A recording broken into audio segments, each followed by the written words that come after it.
Good morning, children. Listen to the story Grandma's Surprise. Son got down from his school bus and started walking towards his house.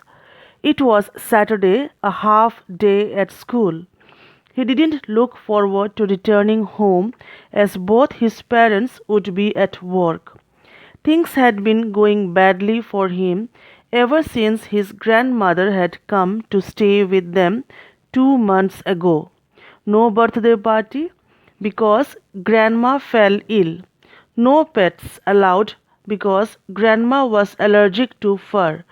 No music and no lights after 9:30 because grandma needed rest.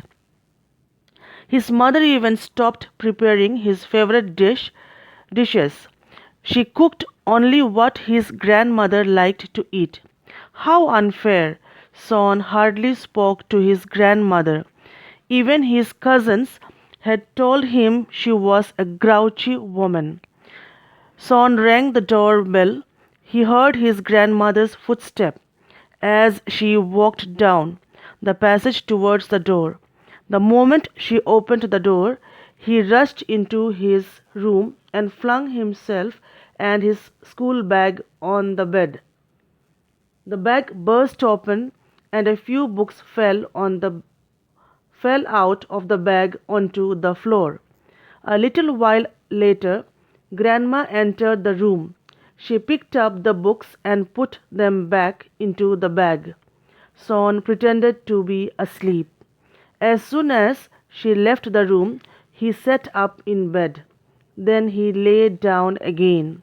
15 minutes later, a delicious aroma spread through the house.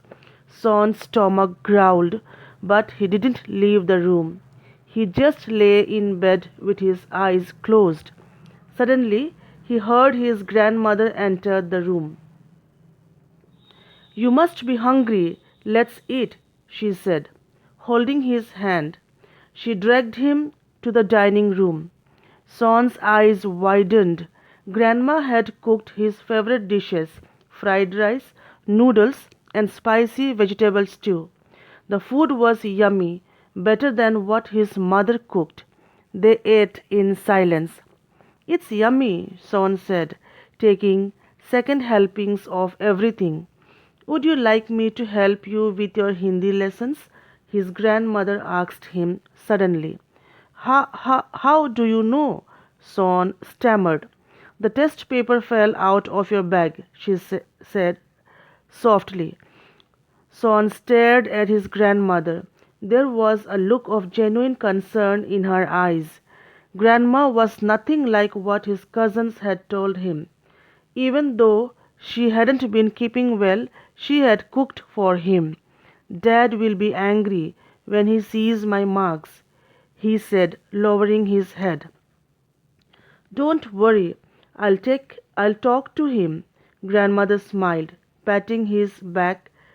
She said, "Finish your lunch, and don't worry, I'll take care of it." In the evening, when his father returned from office, Son saw Dad and Grandma talking softly. Expecting a scolding from his father, Son was surprised when his dad let him off with a gentle warning. "Ma has assured me that your Hindi marks will improve. Don't trouble her. Study hard," his father said. Sean returned to his room. He found a gift wrapped package on his bed. "Your belated birthday present." Grandmother's eyes twinkled. Son eagerly tore open the wrapping. It was a laptop. Hugging his grandmother tightly, Son said, "Thanks, Grandma. You are the best. You are my grandma, my tuition teacher, and my new friend." An edited version of Grandma Hits a Sixer by Rachana Chabra. Children, read the story and learn the word meanings. That's all for today. Thank you.